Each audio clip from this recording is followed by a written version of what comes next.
어깨는 쓰임이 많은 만큼 손상도 많은 관절입니다. 문제는 대부분 어깨 통증이 있거나 질환이 의심돼도 단순 염좌로 생각해서 가볍게 넘길 수 있다는 것인데요. 특히 대부분의 어깨 질환의 시작이라고 말하는 어깨 충돌 증후군은 치료를 미룰수록 2, 3차 질환으로 이어질 수 있어 각별한 주의가 필요합니다. 안녕하세요. 정형외과 전문의 문상영 원장입니다. 어깨 충돌 증후군이 어떤 질환인지 알기 위해서는 먼저 어깨 관절에 대한 이해가 필요합니다.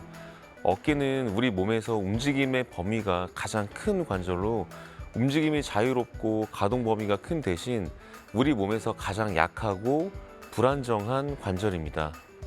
여기 보이는 뼈를 견봉이라고 하는데 견봉과 위팔뼈 사이로 지나가는 힘줄들 보이실 겁니다. 이 힘줄을 회전근개라고 합니다.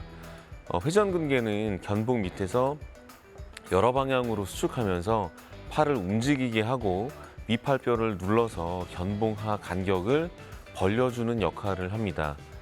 그런데 여러 원인에 의해서 힘줄이 견봉뼈와 서로 부딪히면서 염증이 발생하고 힘줄이 기능을 잃어서 견봉과 힘줄 간격이 좁아지면 이걸 보고 충돌 증후군이라고 합니다.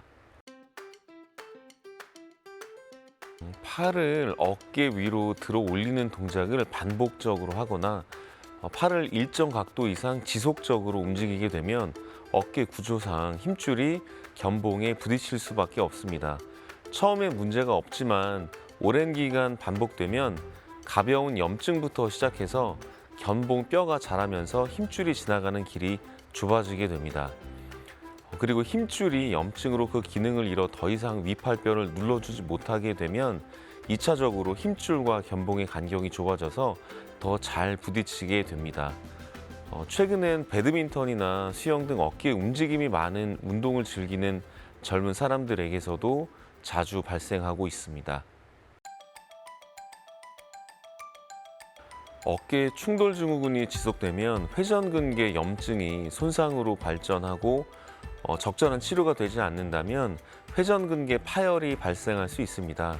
힘줄 손상이 발생하는 곳이 혈액순환이 잘 되지 않는 곳이다 보니 허혈성 손상에 의한 석회 건염도 발생하기가 쉽습니다.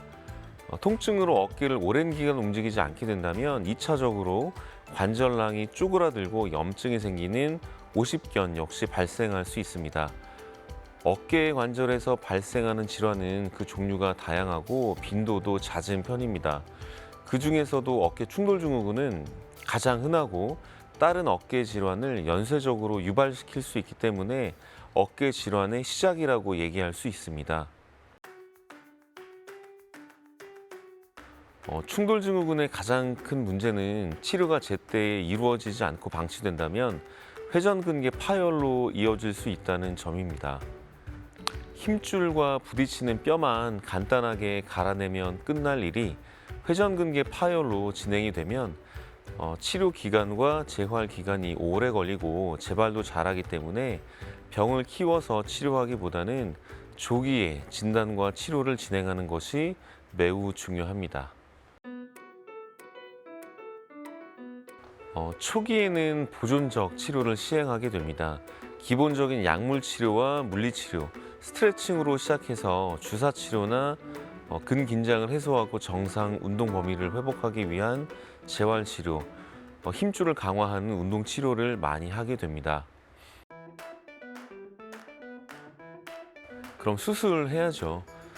꾸준한 보존적 치료에도 반응이 없거나 견봉뼈가 회전근개를 손상시킬 정도로 자란 경우 관절경을 이용한 수술이 필요합니다. 염증으로 두꺼워진 점액낭을 제거하고 자라난 뼈를 평평하게 갈아내서 힘줄 손상이 진행되지 않도록 해주는 것이 중요합니다. 평소 스트레칭을 생활화하는 것이 중요합니다. 반복된 작업 전후로 스트레칭을 꾸준히 해주어서 근긴장도를 낮춰주고 관절의 경직을 줄이는 것이 좋습니다. 그리고 회전근개 강화 운동을 통해서 회전근개의 기능을 유지하는 것 역시 중요합니다. 마지막으로 통증이 오는 자세나 동작이 있으면 의식적으로 피하는 것이 좋습니다.